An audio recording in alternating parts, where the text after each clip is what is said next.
నేను మీ శిరీష.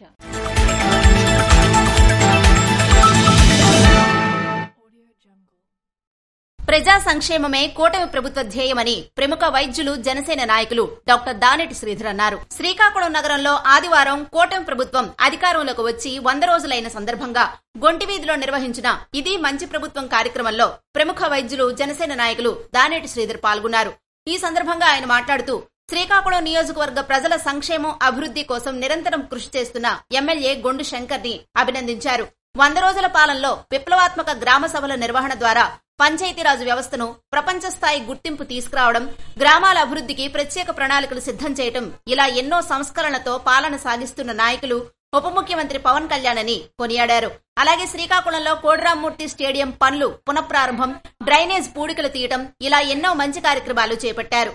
కార్యక్రమంలో ఎమ్మెల్యే గొండు శంకర్, శ్రీకాకుళం తెలుగుదేశం నాయకులు, మాదారపు వెంకటేష్, కూటమి నాయకులు తదితరులు పాల్గొన్నారు.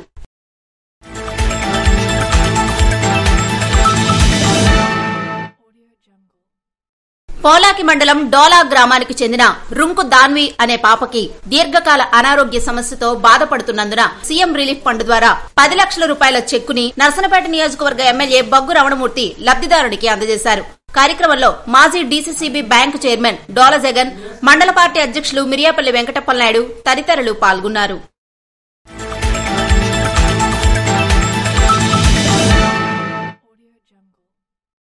ఎన్డీఏ కూటమి ప్రభుత్వం రాష్ట్రాన్ని అభివృద్ధి వైపు నడిపిస్తూ సంక్షేమాన్ని అందిస్తూ ఇది మంచి ప్రభుత్వం అని ప్రజల చేత అనిపించుకుంటుందని విజయనగరం పార్లమెంటు సభ్యులు కలిసిట్టి అప్పలనాయుడు అన్నారు.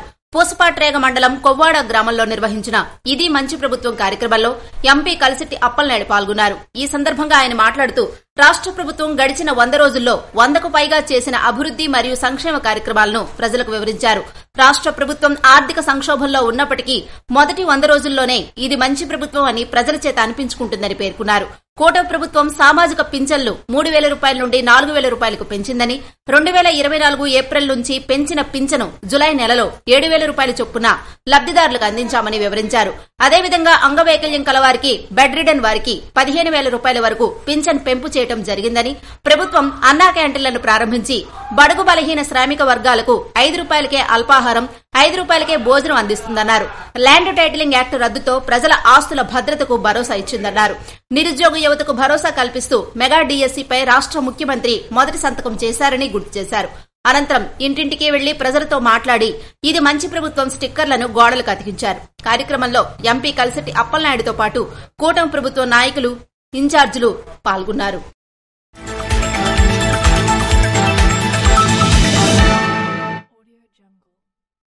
ఈ నెల 29వ తారీఖున ఆర్ట్స్ కాలేజీలో యోగాసన స్పోర్ట్స్ ను నిర్వహించనున్నట్లు శ్రీకాకుళం జిల్లా శాసనసభ్యులు గొండు శంకర్ తెలిపారు. ఈ మేరకు ఆయన తన క్యాంపు కార్యాలయంలో సమావేశం నిర్వహించారు. ఈ సందర్భంగా ఆయన మాట్లాడుతూ మనిషి సంపూర్ణ ఆరోగ్యానికి యోగా అత్యవసరమని, ప్రపంచం మొత్తం భారతదేశం వైపు చూస్తుందని తెలిపారు. సమావేశంలో general secretary Kedarnath, joint secretary Gondyala Archana, Guruguvilli Jeevitha తదితరులు పాల్గొన్నారు.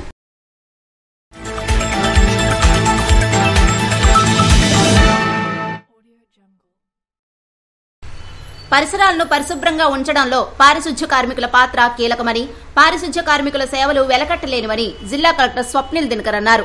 సోమవారం శ్రీకాకుళం జిల్లా కేంద్రంలోని రిమ్స్ ఆసుపత్రిలో అన్ని విభాగాల వైద్యులు వివిధ వైద్య పరీక్షలకు సంబంధించిన స్టాల్స్ ను ఏర్పాటు చేసి పారిశుధ్య కార్మికులకు వైద్య సేవలు అందించారు.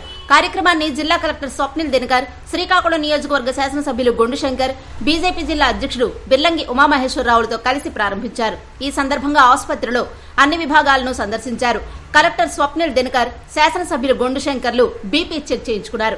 కార్యక్రమంలో కలెక్టర్ స్వప్నిల్ దినకర్ మాట్లాడుతూ పరిసరాలను పరిశుభ్రంగా ఉంచాలనే ఉద్దేశంతో సెప్టెంబర్ 17 నుండి అక్టోబర్ 1 వరకు పక్షం రోజుల పాటు కేంద్ర ప్రభుత్వం ఆధ్వర్యంలో స్వచ్ఛతా హీ సేవ కార్యక్రమాలు దేశవ్యాప్తంగా నిర్వహించడం జరుగుతుందని, రాష్ట్ర ప్రభుత్వం ఈ కార్యక్రమాలపై ప్రత్యేక దృష్టి సారించి రాష్ట్ర వ్యాప్తంగా ప్రత్యేక కార్యక్రమాలు నిర్వహిస్తుందన్నారు. పరిసరాలను పరిశుభ్రంగా ఉంచడంలో కీలక పాత్ర పోషించే పారిశుధ్య కార్మికులు రోగాల బారిన పడే అవకాశం ఉన్నందున ఈ నేపథ్యంలో పారిశుధ్య కార్మికులకు ఉచితంగా అన్ని రకాల వైద్య పరీక్షలు నిర్వహించి అవసరమైన వారికి మందులు ఇచ్చే సఫాయి సురక్ష కార్యక్రమం అని అన్నారు. ఆయుష్మాన్ భారత్ నమోదు చేసి కలెక్టర్ చేతుల మీదుగా పారిశుధ్య కార్మికులకు కేంద్ర ప్రభుత్వం ఇచ్చిన ఆయుష్మాన్ భారత్ హెల్త్ కార్డులు అందజేశారు. శాసనసభ్యులు గొండు శంకర్ మాట్లాడుతూ పారిశుధ్య కార్మికులకు రుణపడి ఉంటామని అన్నారు. కార్యక్రమంలో డీసీహెచ్ డాక్టర్ కళ్యాణ్ బాబు, జిల్లా వైద్యాధికారి బొడ్డేపల్లి మీనాక్షి, రిమ్స్ ఆసుపత్రి superintendent commissioner Prasad, municipal health అధికారి సుధీర్ తదితరులు కార్యక్రమంలో పాల్గొన్నారు.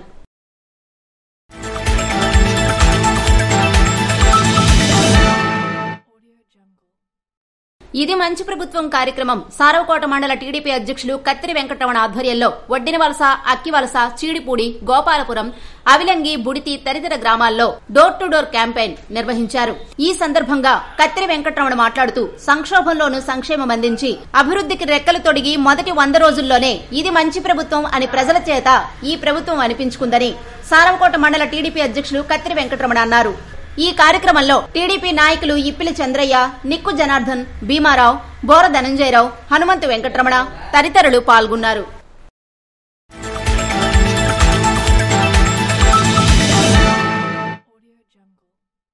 సోమవారం నర్సనపేట ప్రభుత్వ సామాజిక హాస్పిటల్లో స్వచ్ఛతా హీ సేవ కార్యక్రమంలో భాగంగా పారిశుధ్య కార్మికులకు ప్రత్యేక వైద్య శిబిరాన్ని ఎమ్మెల్యే బొగ్గురావుమూర్తి ప్రారంభించారు. ఈ సందర్భంగా ఎమ్మెల్యే మాట్లాడుతూ కార్మికులకు కూటమి ప్రభుత్వం అండగా ఉంటుందని, ప్రతి ఒక్క కార్మికుడు కూడా తన ఆరోగ్యంపై శ్రద్ధ వహించాలని, వారి సేవలు వెలకట్టలేనివని అన్నారు. అనంతరం కేంద్ర ప్రభుత్వం ఇచ్చిన ఆయుష్మాన్ భారత్ హెల్త్ కార్డులను పారిశుధ్య కార్మికులకు అందజేశారు.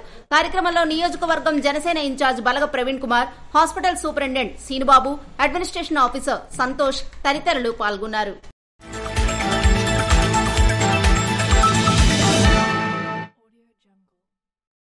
ఒరిస్సా నుండి ఆంధ్రాకు అక్రమంగా తరలిస్తున్న గంజాయిని శ్రీకాకుళం జిల్లా ఇచ్చాపురం పట్టణ పోలీసులు పట్టుకున్నారు. ఒక వ్యక్తి నుండి 10 కిలోల 470 గ్రాముల గంజాయి, సెల్ ఫోన్ స్వాధీనం చేసుకున్నారు. ఈ సందర్భంగా ఇచ్చాపురం సీఐ చిన్ననాయుడు మీడియా సమావేశాన్ని నిర్వహించారు. ఆయన మాట్లాడుతూ ఒరిస్సా రాష్ట్రం గంజాం జిల్లా ఖండూరు గ్రామానికి చెందిన శంకర్ సాహు గుంటూరులో టైల్స్ ఫ్లోరింగ్ పనులు చేసుకుంటూ జీవిస్తున్నాడు. గుంటూరులో గంజాయి వ్యాపారం చేసే ఒక వ్యక్తితో స్నేహం ఏర్పడి అతనికి అవసరమైనప్పుడల్లా గంజాయిని తెచ్చి ఇస్తే కిలోకు 8,000 రూపాయల వరకు ఇస్తానని చెప్పడంతో ఒరిస్సాలో గంజాయిని కొని తరలిస్తుండగా ఇచ్చాపురం ఎల్సీ గేట్ వద్ద ఇచ్చాపురం పట్టణ పోలీసులకు పట్టుబడ్డాడు. దీనిపై కేసు నమోదు చేసి దర్యాప్తు చేస్తున్నట్లుగా సీఐ చిన్ననాయుడు తెలిపారు.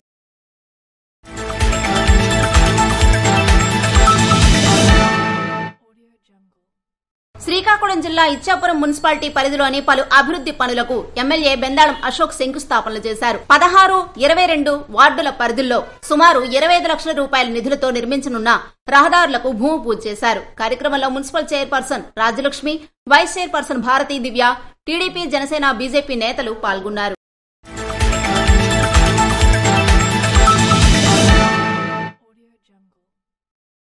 సోమవారం పోలాకి మండలం గొల్లలవలస గ్రామంలో ఇది మంచి ప్రభుత్వం అనే కార్యక్రమంలో ఎమ్మెల్యే బొగ్గురావుమూర్తి ముఖ్య అతిథిగా పాల్గొన్నారు. ఈ సందర్భంగా ఆయన మాట్లాడుతూ రాష్ట్రంలో ప్రజా సంక్షేమమే ధ్యేయంగా ఎన్డీఏ కూటమి ప్రభుత్వం మంచి పరిపాలన అందిస్తుందని, ఈ 100 రోజులు ఎన్డీఏ పాలనలో సీఎం చంద్రబాబు నాయుడు అనేక సంక్షేమ పథకాలతో ప్రజల చేత ఇది మంచి ప్రభుత్వం అని అనిపించుకుంటున్నారని అన్నారు. అవ్వాతాతల పెన్షన్ 4,000, వికలాంగుల పెన్షన్ 6,000, లక్షలాది మంది పేదల ఆకలి తీర్చే అన్నా క్యాంటీన్లు, యువత భవిష్యత్తుకు మెగా డీఎస్సీ, ప్రజల ఆస్తుల భద్రతకు ల్యాండ్ టైటిలింగ్ యాక్ట్ రద్దు, వరద బాధితులకు ఆదుకోవడం లాంటి అనేక సంక్షేమ కార్యక్రమాలతో ముందుకు సాగుతుందన్నారు. కేంద్రం, రాష్ట్రంలో ప్రజాప్రభుత్వాలు ఉన్నాయని, ప్రజల కోసమే పనిచేస్తున్నాయని బొగ్గురావుమూర్తి అన్నారు. అనంతరం గ్రామ సచివాలయం ఆవరణలో మొక్కలు నాటారు. కార్యక్రమంలో జిల్లా పశుసంవర్ధక శాఖ అధికారి, మండల పార్టీ అధ్యక్షులు మిరియాపల్లి వెంకటప్పలనాయుడు, మాజీ market committee chairman Bairi Bhaskar Rao, జిల్లా లీగల్ సెల్ ప్రధాన కార్యదర్శి రోణంకి కృష్ణంనాయుడు తదితరులు పాల్గొన్నారు.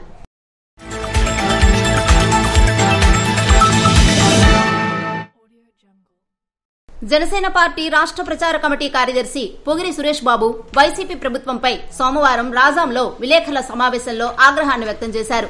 తిరుమల శ్రీవారి లడ్డూలో జంతువుల కొవ్వును వాడడం దారుణమని పేర్కొన్నారు. దోషులను కఠినంగా శిక్షించాలని డిమాండ్ చేశారు. జనసేన అధినేత డిప్యూటీ సీఎం పవన్ కళ్యాణ్ ఆదేశాల మేరకు ప్రతి నియోజకవర్గంలో అక్టోబర్ 2వ తేదీ వరకు ప్రాయశ్చిత్త దీక్షలు చేపడుతున్నట్లుగా తెలిపారు.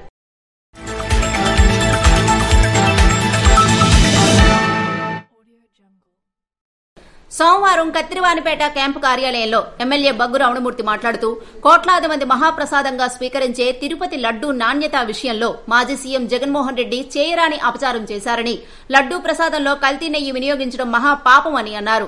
ప్రపంచ ప్రఖ్యాతిగాంచిన తిరుపతి దేవాలయాన్ని గత ప్రభుత్వం అపవిత్రం చేసిందని విమర్శించారు. ఈ చర్యను తీవ్రంగా ఖండిస్తున్నట్లుగా తెలియజేశారు. ప్రతి ఒక్కరూ ఖండించాల్సిన అవసరం ఉందని, తిరుపతి ప్రసాదంలో జంతువుల కొవ్వు పదార్థాలు కలపడం చాలా దుర్మార్గమని, తిరుమల తిరుపతి దేవస్థానంలో పనిచేసిన బ్రాహ్మణులు తిరుపతి లడ్డూ ప్రసాదంలో కల్తీ నెయ్యి వాడకాన్ని ఖండించారని తెలిపారు. జగన్ తాను చేసిన ఘోర తప్పిదాన్ని కలియుగ ప్రత్యక్ష దైవం వెంకటేశ్వర స్వామి భక్తులు క్షమించరని తెలిపారు. జగన్ రెడ్డి కోట్లాది మంది స్వామివారి భక్తుల ఆగ్రహానికి గురికాక తప్పదని హెచ్చరించారు. శ్రీ వెంకటేశ్వర స్వామి దివ్య ప్రసాదాన్ని కలుషితం చేసిన వ్యక్తులపైన, బాధ్యులపైన చర్య తీసుకోవాలని ఇవాళ యావత్ ప్రపంచంలో ఉండే హిందువులు ఇవాళ ముక్త కంఠంతో కోరుకుంటున్నారు. మరి కలియుగ దైవం, అందరికీ ఆరాధ్యుడు, హిందువుల మనోభావం, అఖలాండ కోటి బ్రహ్మాండ నాయకుడైనటువంటి ఆ శ్రీ వెంకటేశ్వర స్వామిని అపవిత్రం చేసి ఇవాళ హిందువుల తాలూగా మనోభావాన్ని దెబ్బతీసింది గత ప్రభుత్వ పాలకుడు జగన్మోహన్ రెడ్డి హిందువు కాకపోవడం వల్ల హిందువుల పైన ఒక వేశ్య భావంతో మరి ముసుగులో ఇవాళ ఇది అతని తాలూగా పాత్ర ఇందులో ఉందని నిస్సందేశంగా చెప్పొచ్చు. ఇవాళ నేషనల్ డైరీ డెవలప్మెంట్ వారు దీన్ని పరీక్షిస్తే దీంట్లో జంతువుల తాలూగా కొవ్వు పదార్థాన్ని వాడి ప్రసాదాన్ని తయారు చేసినట్టు మరి రిపోర్ట్స్ వచ్చాయి. ఇది యావత్ ప్రపంచం నివ్వరబోయే విషయం.